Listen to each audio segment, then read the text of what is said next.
No dijo si se refería a hijos que abandonan o a mujeres que llegan a Mónaco sin red. Me ofreció acompañarme a un hotel barato, me ofreció una taza de té.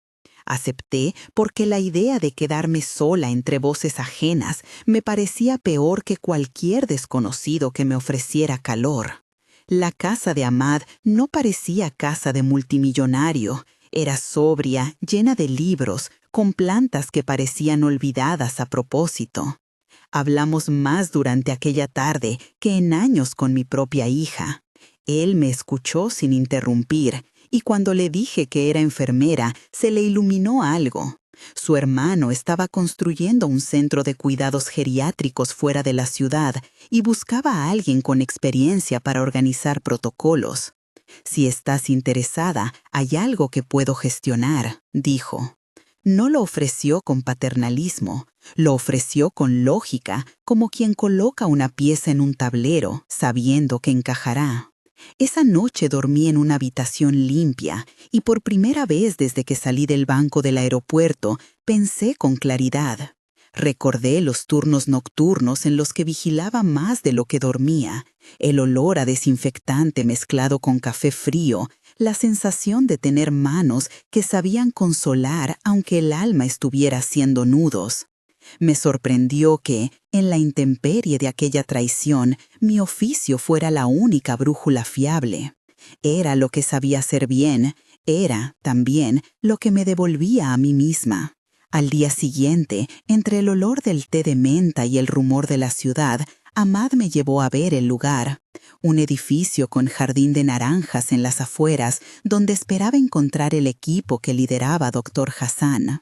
Entré por puertas amplias y sentí una extraña mezcla de vértigo y pertenencia. Allí en las paredes había fotografías de manos entregadas y sonrisas amortiguadas por la rutina. Allí había un sitio que necesitaba una mujer que supiera leer los cuerpos de los viejos.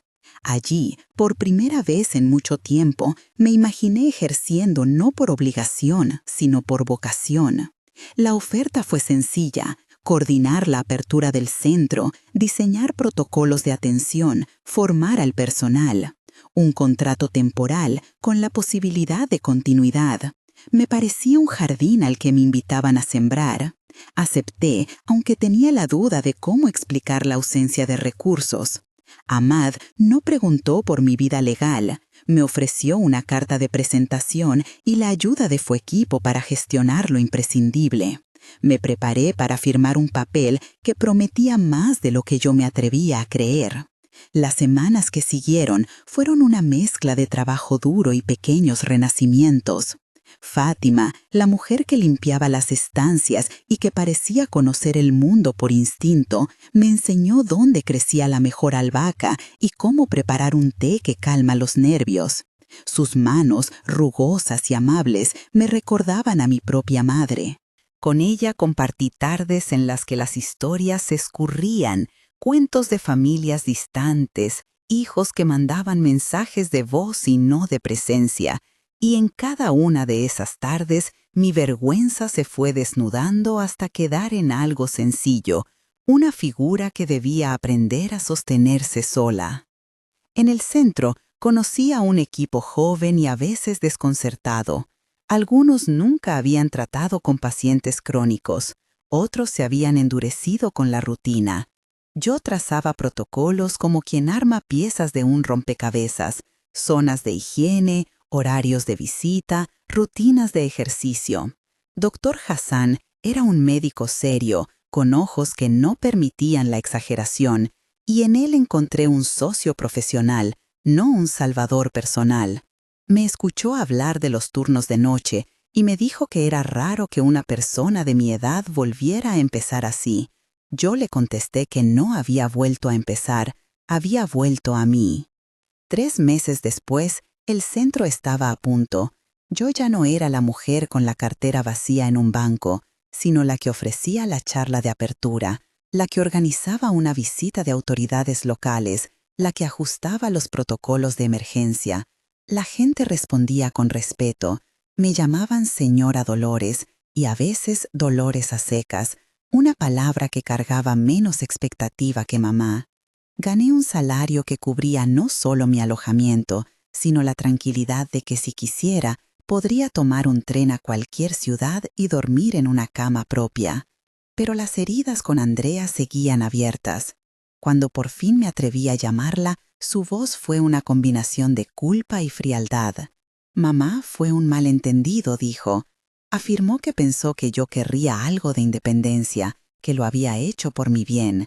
Cuando le pedí que me devolviera al menos una parte de lo que había guardado para emergencias, su tono cambió a irónico. ¿Para qué quieres dinero? ¿Tienes trabajo?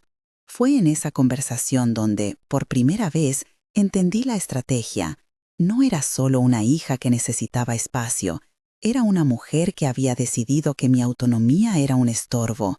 Había intentado, según su plan, llevarme a un asilo cercano y quedarse con la casa. Tenía nombres, cálculos y la frialdad de quien calcula posesiones. La herida se abrió de nuevo, pero ya no sangraba con la misma confusión. Fue Ahmad quien, una tarde, en el jardín de naranjos, pronunció con cuidado lo que yo necesitaba oír. Dolores, si usted quiere, puedo ayudarle a esclarecer lo que ha pasado. Conozco a abogados que... No ofreció venganza, me ofreció opciones. Esa palabra, opciones, tenía algo de revolución. Yo, que había pensado que mis alternativas eran llorar en silencio o volver al cajón de la dependencia, descubrí que había una mesa donde se discutían posibilidades. Con su ayuda y la discreta intervención del equipo jurídico que él tuvo a bien recomendar, supe que lo que Andrea había tramado no quedaría sin respuesta. No pretendía usar los recursos para pelear un patrimonio. Quería proteger mi nombre, mi historia y asegurar que mis nietos no fueran arrastrados por decisiones que vulneraban mi dignidad. El descubrimiento cuadró como una pieza oblonga en el rompecabezas. Andrea había hablado con una asistente social de un centro que, en el papeleo, figuraba como una alternativa mejor para adultos mayores sin recursos. Había intención de acelerar trámites, de presentar a mi nombre documentos que yo nunca firmé. Ahmad me explicó con paciencia. A veces la gente confunde el amor con el derecho de decidir por el otro. Eso no es amor. Fue la primera vez desde el aeropuerto que no me sentí culpable por sentirme traicionada. Empecé a ver la traición como lo que era, una maniobra de control. Sin embargo, la decisión de actuar implicaba fricciones que temía. ¿Cómo enfrentar a mi propia hija? ¿Con qué voz le diría que estaba a punto de perder el derecho de elección sobre su vida? ¿Qué dirían los nietos que la veían a ella como centro respecto de la verdad? El dilema se me presentaba con la crueldad de lo íntimo. La posibilidad de rescatar mi dignidad exigía agresión contra la imagen que ellos tenían de su madre. Me senté a pensar en todo esto bajo un naranjo con las flores rozándome las piernas, y por primera vez en años me permití sentir rabia sin rubor. La rabia fue clarificadora, me ubicó los límites. Los meses siguientes fueron una coreografía: trabajo por la mañana, trámites por la tarde, llamadas discretas con un abogado que parecía más preocupado por mi equilibrio emocional que por su presupuesto. Anduve con papeles de identidad en la cartera nueva que me había comprado, y cada documento firmado me devolvía un poco más de mi voz. Conocí abogados que hablaban en términos claros, no querían pelea, solo justicia. Y mientras mi vida profesional se estabilizaba, la red que me sostenía, Fátima, Ahmad, Dr. Hassan, el equipo, se fue consolidando en gestos cotidianos. Una taza extra de té en la cocina, un mensaje preguntando si había dormido bien, un pequeño ramo de flores traído por un vecino. Fue entonces cuando recibí la primera visita de mis nietos. Diego, de 9 años, apareció con un dibujo que decía «Abuela, te quiero», en líneas torpes y colores intensos. Sofía, de 6, me abrazó con la ingenuidad de quien cree que todo puede arreglarse con un beso. Verlos fue como abrir una ventana en una casa cerrada. La luz entró de golpe. Andrea estaba detrás, observando con una cara que no acerté a leer. No era ni cálida ni fría, era calculadora. Bajo la piel de su expresión sentí que estaba midiendo cuánto podía obtener sin exponerse. Les preparé una merienda simple, pan tibio, mermelada y té. Fátima me ayudó a montar la mesa y puso una mantita limpia sobre las rodillas de Sofía. Fue una tarde de cosas pequeñas que me enseñaron que la presencia no es lo mismo que el control. En la noche, Andrea tuvo la osadía de pedirme que me mudara definitivamente con ella. «Mamá, deja esas cosas», dijo. «Aquí estarás mejor, tienes trabajo y yo puedo ayudarte con la casa». Había una especie de suavidad en su voz que intentaba disfrazar la dureza de la propuesta, convertir mi independencia en dependencia nuevamente. Le escuché sin interrumpirla. No grité. Aprendí que los gritos alimentan ciertas formas de abuso porque les dan combustible. En lugar de ello, hablé despacio. «Andrea, te agradezco la preocupación, pero ya no quiero que decidas por mí. Tengo mi trabajo, mi lugar, mis amigos. No puedo volver a entregar mi vida porque tú lo pidas». Aquellas palabras no fueron un golpe, ni un diálogo. Fueron un límite trazado con la cierta solemnidad que solo tiene lo definitivo. Ella no aceptó. No hubo grito ni llanto en esa noche. Hubo recelo y un silencio que cortaba. Salió con los niños más tarde, con la excusa de que tenían un evento. Su mirada se quedó con algo pendiente entre nosotros, la posibilidad de que yo fuera un obstáculo para lo que ella pretendía construir. No supe si la ira que vi era por miedo o por rabia contra mí. Lo que supe con la exactitud de los días que ya no toleran las indecisiones es que tenía que estar preparada para la confrontación. Antes de que pudiera planear nada, sucedió algo que aceleró los tiempos.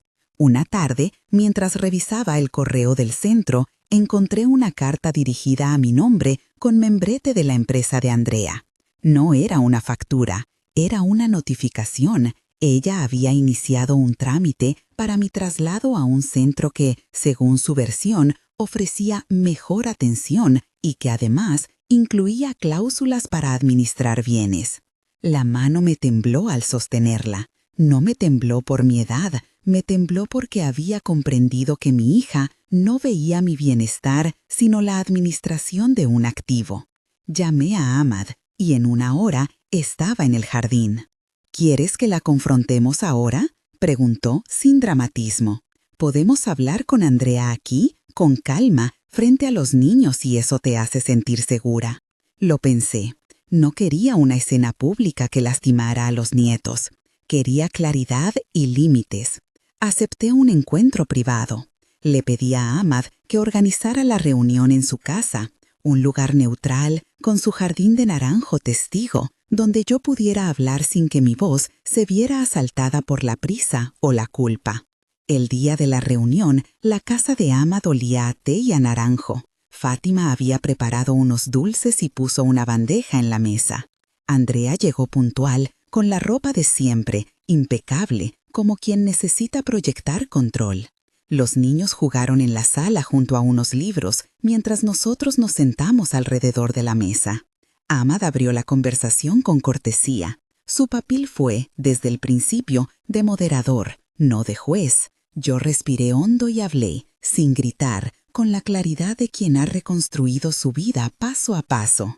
«Andrea», dije, «te traje aquí porque quiero entender por qué crees que lo que decidiste hacer era lo mejor para mí. No voy a negar que me dolió que no me avisaras, que me dejaras en un aeropuerto, pero lo que más me preocupa es la intención de decidir por mi vida sin consultarme». Ella me miró con una mezcla de impaciencia y tristeza fingida. Empezó a explicar. La presión del trabajo, la idea de que yo no estaría bien sola, la convicción de que estaba haciendo lo correcto. Habló de miedo, de responsabilidades que, según ella, le impedían sentarse a dialogar. Pero en sus palabras había algo más. la justificación de quien ha decidido que el fin autoriza los medios. Ahmad la escuchó y después, con la calma que lo define, me hizo una pregunta que nadie más se atrevió a formular en voz alta. ¿Qué quiere usted, Dolores? La pregunta me devolvió a mí misma. No respondí con rencor, respondí con deseo. Quiero que se respeten mis decisiones. Quiero que mis nietos crezcan sabiendo que su abuela puede elegir. Y quiero que esto no vuelva a suceder. Ella intentó entonces un gesto de cercanía. Se le quebró la voz por un segundo y reconoció. Tal vez me equivoqué, me faltó compasión. Era verdad, no lo sabré con certeza. Lo que sí supe fue que no bastaría una disculpa para reparar planes. Había que poner límites, y yo estaba dispuesta a ponerlos. Antes de que la reunión terminara, acordamos algo práctico. Se detendría cualquier trámite hasta que yo pudiera revisar personalmente y, si era necesario, con asesoría legal, la documentación. Ahmad se ofreció a mediar en el proceso y a garantizar que los intereses de los niños no se vieran comprometidos por disputas adultas. Andrea aceptó con reservas. Su mirada seguía conteniendo una dureza que no se borró del todo. La pelea estaba lejos de cerrarse, pero por primera vez en mucho tiempo sentí las paredes de mi vida alineando con mis deseos.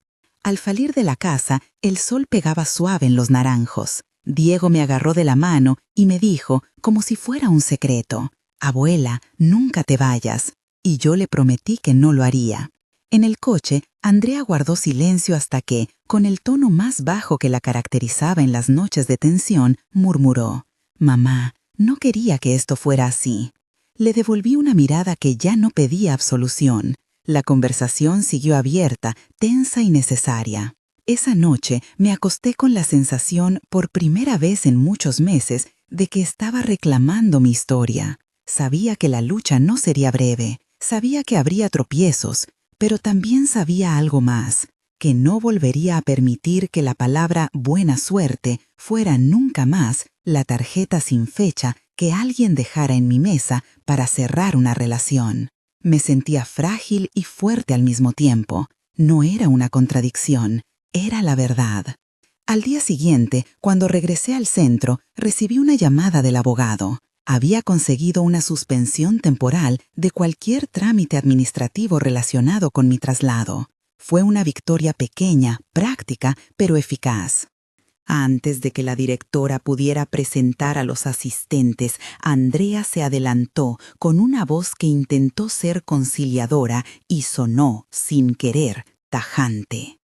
«Quería hablar», dijo. «Sé que las cosas se trastornaron. Mi intención siempre fue proteger a mi madre. No imaginé que se sentiría así». Hubo silencios. Algunas miradas se dirigieron a Dolores, otras a Andrea. Ahmad se puso en pie y pidió que se guardaran las formas. La directora propuso un esquema. Primero las explicaciones administrativas, luego un espacio para preguntas y al final una declaración de Dolores si así lo deseaba. Explicaciones administrativas.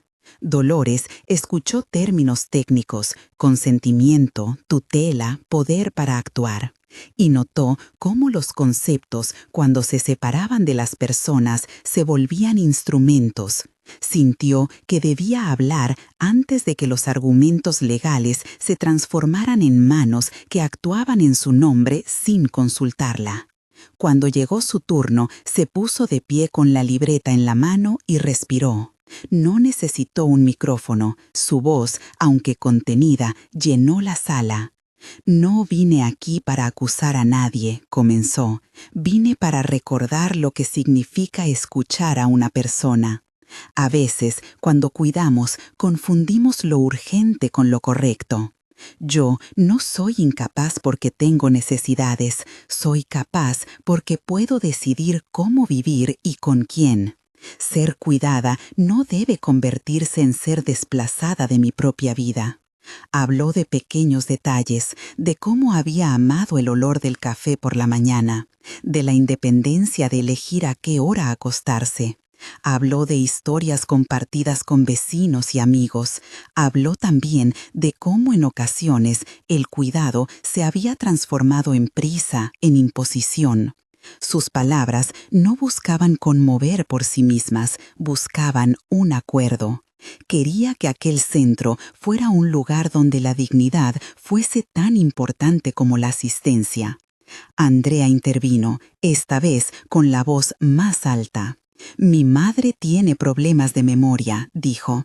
«Yo actué por miedo. La vi sola en el aeropuerto y supe que no podía dejarla así. ¿Qué clase de hija sería si no la protegiera?» La frase provocó reacciones. Algunos asintieron, otros fruncieron el ceño.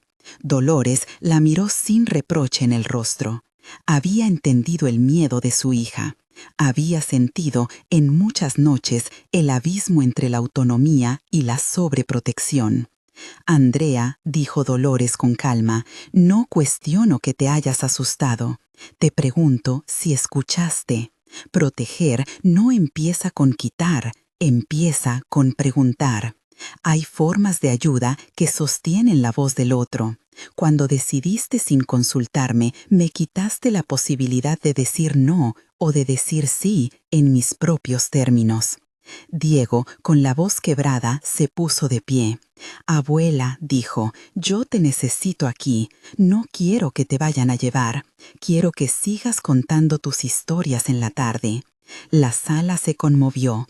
Andrea miró a su hijo, a su madre, y por un instante pareció desmoronarse, como si la máscara de la certeza se hubiese agrietado. «No busco pelear con ella», murmuró Andrea. No necesitaba la reconciliación inmediata para sentirse completa. Necesitaba que se respetaran sus límites. La verdadera prueba no era la palabra ofrecida en una llamada, sino la práctica diaria que vendría. Pasaron las semanas con las grietas del conflicto abiertas, pero en proceso de reparación. El abogado logró que la suspensión temporal se mantuviera mientras se aclaraban papeles. Andrea, aunque seguía defensiva, comenzó a aparecer en el centro con más frecuencia, y no solo para vigilar. Se mostró dispuesta a participar en sesiones informativas sobre derechos de las personas mayores, y en un par de encuentros confesó con honestidad que su acción en el aeropuerto había sido impulsiva. Dolores, por su parte, empezó a dar pequeños talleres de memoria y relatos de vida en el centro. Contaba historias de su infancia, de antiguas plazas, de amores perdidos y encontrados. Su voz recuperaba la autoridad no solo sobre su cuerpo y su agenda, sino sobre su propia narrativa.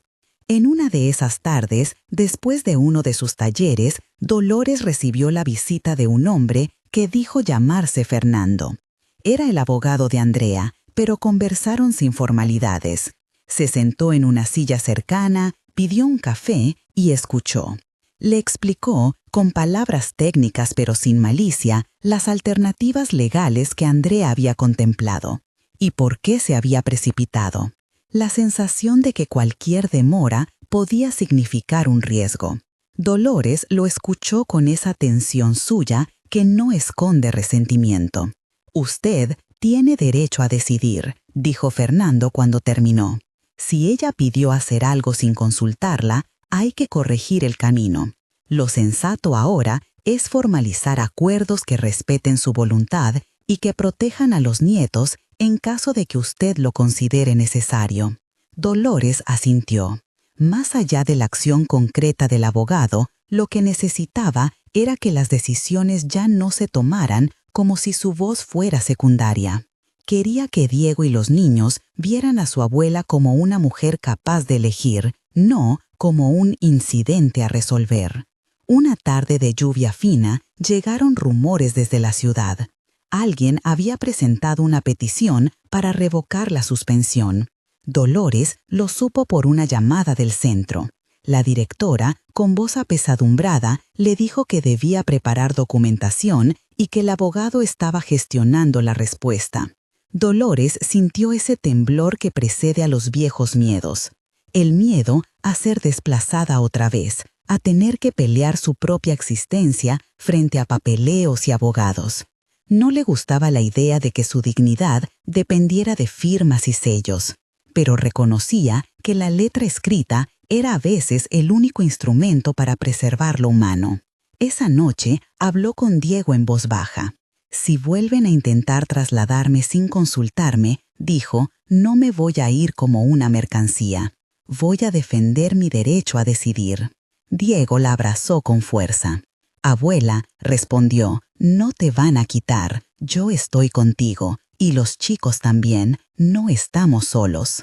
El apoyo de su familia cercana le dio fuerza, pero Dolores también entendía que esta batalla no era solo personal, era colectiva. Al día siguiente, en el comedor, comenzó a tejer una red con otros residentes que habían sentido esa pérdida de voz. Se organizaron para documentar experiencias, para anotar situaciones en las que se había actuado sin preguntar y presentarlas como casos que exigían revisión de políticas. La idea no era castigar a Andrea, sino transformar el entorno, un centro donde las decisiones compartidas fueran la norma. Mientras tanto, Andrea parecía caminar entre la culpa y la defensa. A veces venía con flores y se sentaba a escuchar los talleres. Otras desaparecía durante días y regresaba con la frialdad de quien rehúye la confesión. Las conversaciones entre madre e hija, aunque más frecuentes, eran tensas. Había momentos en los que Andrea mostraba ternura y otros en los que levantaba la barrera de la justificación. Dolores, que ya había aprendido a distinguir entre pedir perdón y reparar, no buscó forzar el perdón. Prefería ver acciones que respaldaran las palabras. La fecha señalada para una audiencia informal llegó sin grandes anuncios. No era un tribunal público, sino una instancia administrativa para evaluar la situación. Dolores asistió con el abogado del centro, Amad y Diego. Andrea vino acompañada por Fernando y por un rostro que empezó a resultar constante en su vida, la sensación de que, a pesar de todo, las cosas podían ordenarse sin perder humanidad. La sala donde se realizó la consulta era pequeña, con una mesa larga al centro y ventanas que dejaban entrar una luz filtrada por nubes bajas. Había representantes del centro, abogados y algunas familias. La directora abrió el encuentro con un tono neutral. Se le pidió a cada parte que expusiera sus motivos. Andrea habló de su miedo, de cómo la vista de su madre sola en el aeropuerto la había llevado a actuar. Dolores habló de su derecho a decidir, de la necesidad de que la institucionalidad incluyera el consentimiento informado de los residentes. Cuando escucharon a Dolores, hubo un silencio respetuoso. Sus palabras fueron simples, sin itinerarios retóricos. Yo soy yo, repitió, y explicó, con ejemplos sencillos, cómo quería que se acordaran consultas, quiénes debían ser informados y qué pasos seguir en caso de duda. No pidió que nadie la librara de cuidados, propuso modos de cuidarla con respeto. Sus propuestas fueron medidas, concretas, cláusulas de consulta, participación en las decisiones sobre traslados y mecanismos para dirimir desacuerdos sin atropellar la autonomía. Al terminar, los representantes propusieron incorporar esas medidas como parte de una revisión de protocolos. Andrea, contra todo pronóstico, accedió a firmar un compromiso donde se explicitaba que, en adelante, cualquier decisión que afectara de manera sustancial la vida de Dolores sería tomada con su consentimiento previo, salvo urgencias debidamente justificadas. La firma no borraba lo ocurrido, pero era un reconocimiento público que valía más que cualquier palabra dicha en privado. Dolores sintió que algo se cerraba y al mismo tiempo que algo nuevo empezaba a tejerse. No era venganza, era regulación del afecto. Y en ese momento comprendió que su insistencia no había sido un acto de rebeldía aislada, sino el inicio de una conversación que muchas familias necesitaban tener. Cómo proteger sin anular, cómo cuidar sin decidir por el otro. Al salir de la sala, Andrea se acercó a Dolores. Las miradas se cruzaron largas, sin prisa. Andrea no habló primero. Al final, con voz quebrada, dijo apenas: «Lo siento». Dolores no necesitó que la voz fuera perfecta. Necesitó que la acción acompañara la palabra. Extendió la mano y con un gesto simple tomó la de su hija. No fue un abrazo teatral, fue un contacto humano, medido, lleno de un respeto recién ganado. «Empezamos de nuevo», murmuró Dolores, con preguntas. Andrea asintió. Detrás de ellas, Diego exhaló como quien saluda una calma que no es absoluta, pero sí un refugio temporal. La vida, pensó Dolores, no se reescribe de una sentada. Se corrige con actos que honran la voz de cada uno. Y ella, con la libertad recuperada a través de pequeñas victorias y decisiones firmes, estaba lista para seguir escribiendo su propia historia. En la penumbra de la tarde, cuando las naranjas del jardín parecían brillar con una luz atemperada, Dolores volvió a su habitación. Abrió la libreta y empezó a apuntar. Acuerdos firmados, nombres de personas aliadas, ideas para los talleres. No buscaba controlarlo todo, solo quería dejar constancia de su voluntad, por si algún día alguien intentara interpretarla por ella. Afuera, Andrea caminó hacia su coche sin prisa. No todos los gestos se habían reconciliado. Quedaban heridas que sanar, conversaciones que desandar. Pero había una base ahora, la certeza de que nadie, ni el miedo de una hija, ni la prisa de una decisión bien intencionada, podía arrancar la palabra a quien la tenía. Dolores se acostó esa noche con la sensación de haber vencido algo más que un procedimiento legal. Había vencido el silencio que intentaba encubrir su nombre. Y mientras la casa respiraba con la calma de la noche, la libreta quedó abierta en la mesa, con la frase escrita en la primera página como un faro: «Mi vida, mis decisiones». Ella apagó la luz con la seguridad de quien ha reclamado su historia y ha empezado, paso a paso, a devolver esa historia a otros. A la mañana siguiente, el sol entró por la misma ventana que la tarde anterior había teñido de naranja. Dolores despertó con la costumbre de tantear la mesa hasta encontrar la libreta abierta. Las palabras aún le parecían propias, no escritas por otros en su nombre. Las hojas estaban llenas de fechas, nombres, cláusulas propuestas. Había también una lista de personas a las que quería invitar a un taller: familias, algunas profesionales del centro, un par de vecinos que siempre habían cuidado el jardín y, ¿por qué no?, a Andrea. No pensó en celebrar, pensó en ordenar. La atención que había puesto en recuperar su voz ahora la canalizó en construir canales. Cómo enseñar a decir no con ternura, cómo pedir que la escucharan sin que la defensiva del otro se cerrara como una puerta. Escribió ejercicios para practicar preguntas, ejemplos de situaciones y frases que, decía, sonaban más a pulso que a tribunal. ¿Qué quieres tú? ¿Me explicas por qué crees que eso es lo mejor para mí? Si no estoy de acuerdo, propondré otra opción. Preparó una pequeña carta para Andrea, no una demanda, sino una invitación a acompañarla en el primer encuentro. Pidió que viniera como hija y, si podía, como aprendiz.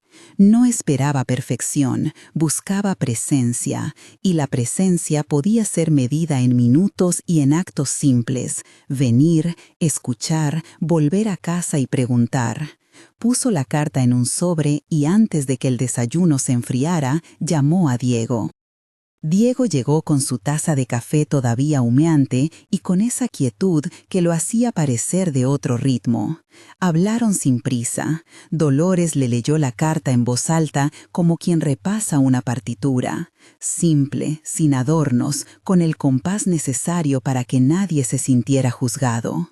Diego escuchó y cuando ella terminó, dijo: Iré y ayudaré a colgar carteles si quieres que vengan más personas. La idea del taller tomó forma en los días siguientes. No sería una charla solemne, sino la práctica de pequeñas escenas, simulaciones de conversaciones entre hijos y padres, ejercicios de escucha activa, una mesa con folios para que cada asistente escribiera su propia frase de autonomía. Dolores insistió en que los facilitadores fueran ella y Andrea. Quería que la reconciliación no fuera solo un cierre privado, sino una lección visible, cuándo el cuidado es protección y cuándo es clausura. La primera sesión se realizó en la sala de actividades del centro. Había poca pompa, sillas en círculo, una pizarra con rotuladores, té para quien quisiera. Las personas llegaron tímidas, una vecina que cuidaba a su suegra, un joven que cada semana traía a su padre a hacer ejercicio, una abogada que trabajaba con mayores. También vinieron 2 cuidadoras del centro con rostros acostumbrados a rutinas y, para sorpresa de Dolores, la directora apareció pero se quedó en un lado, escuchando más que interviniendo. Al principio, la voz de Dolores tembló, no porque dudara de lo que decía, sino por la responsabilidad de hablar por muchos que no podrían hacerlo. Contó la historia sin épica, lo que había pasado, lo que había reclamado, cómo se había sentido al ver su nombre reducido a una decisión tomada por otros. No buscó culpables, buscó claridad. Habló de los pequeños gestos que la humillaban y de las palabras que la devolvían a sí misma. Algunas personas se limpiaron los ojos, otras tomaron notas. Andrea habló después. No fue una disculpa otra vez, fue una explicación tímida y humana, el miedo que la había empujado, la velocidad con la que había querido resolver un problema y la vergüenza. No pidió absolución, pidió aprender. Propuso que a partir de ese día, cuando se planteara un traslado, una intervención o un cambio que afectara a la vida de una persona mayor, se preguntara primero, ¿hablamos con ella? Fue una propuesta concreta, fácil de medir. Nadie objetó. Las dinámicas del taller fueron honestas y a veces incómodas. En una simulación, una hija quiso imponer la presencia de un enfermero para controlar medicaciones. La madre de la prueba dijo que no lo quería, prefirió que un vecino la visitara 2 veces por semana. Hubo que mediar, escuchar motivos, buscar soluciones creativas. La hija aceptó que la visita del vecino se integrara en un plan donde la medicación quedaría en manos de una enfermera que, sola, no impondría horarios rígidos, sino que coordinaría con la propia mujer. No era un triunfo rotundo, pero era un triunfo de la voluntad consultada. Las semanas siguientes vieron pequeños cambios que parecían discretos, pero tenían el poder de modificar ritmos. En una reunión del centro, se aprobó un formulario de consentimiento informado, con lenguaje claro y con la posibilidad de seleccionar representantes, pero también con la cláusula de revocación. Nadie podría renunciar a su palabra de forma indefinida. Se agregó un procedimiento para consultas de traslado, donde, salvo razones de extrema urgencia, se fijaba una reunión con el residente y al menos un familiar en desacuerdo antes de ejecutar cualquier movimiento. Las medidas no eran milagrosas, eran instrumentos. Mientras tanto, en casa, la relación entre Dolores y Andrea encontró gestos nuevos. Hubo llamadas que no terminaban en reproche, silencios compartidos, recuerdos que se contaban con la mirada. Andrea comenzó a preguntar antes de decidir, no por obligación legal, sino por gusto renovado en comprender. Dolores, por su parte, aceptó que algunas cosas ella misma delegaría, no para perder poder, sino para recuperar tranquilidad. Hablaron de dinero, de medicamentos, de cosas prácticas que antes se resolvían en un impulso. Lo que antes había sido campo minado, ahora se volvió un terreno donde las balizas se consultaban. En la plaza la gente comentaba. Algunos vecinos venían al taller para entender cómo hablar con sus padres sin sentirse traicionados.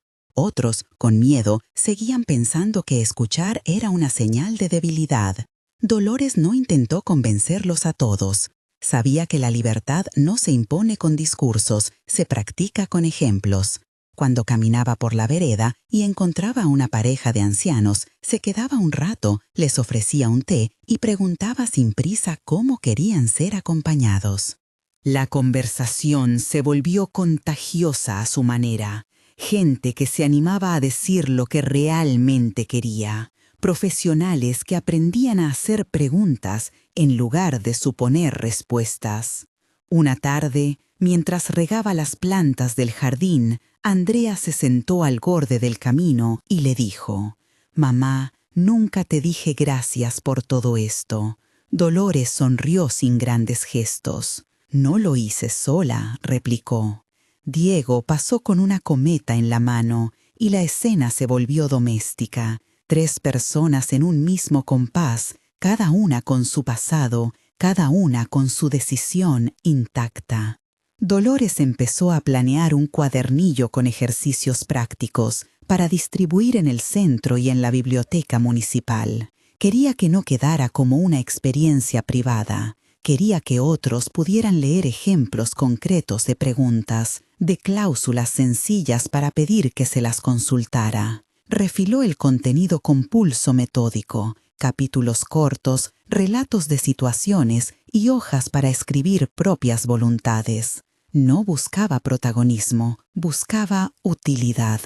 El día que el cuadernillo salió de la imprenta local, una tirada modesta, lo suficiente para el barrio y algunos centros vecinos, Dolores se permitió una pequeña celebración. La entrega se hizo en la misma sala donde semanas atrás se había firmado el compromiso con la dirección.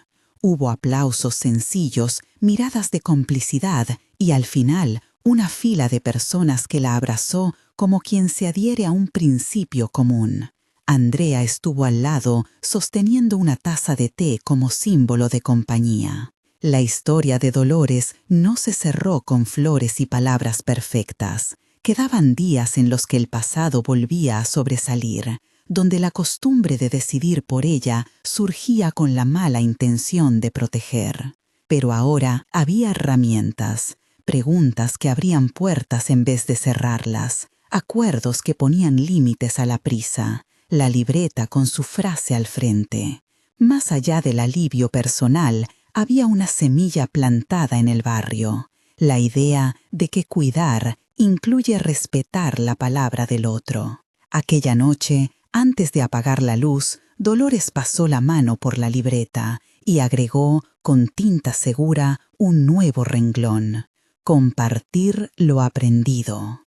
No era un mandato solemne, era un compromiso suave, una promesa de que su voz serviría para que otras personas redescubrieran la suya. Cerró la libreta y, sin ruidos, dejó que el sueño viniera como quien deposita una carta en un buzón, sabiendo que no podrá controlar la respuesta, pero confiando en que la dirección era la correcta.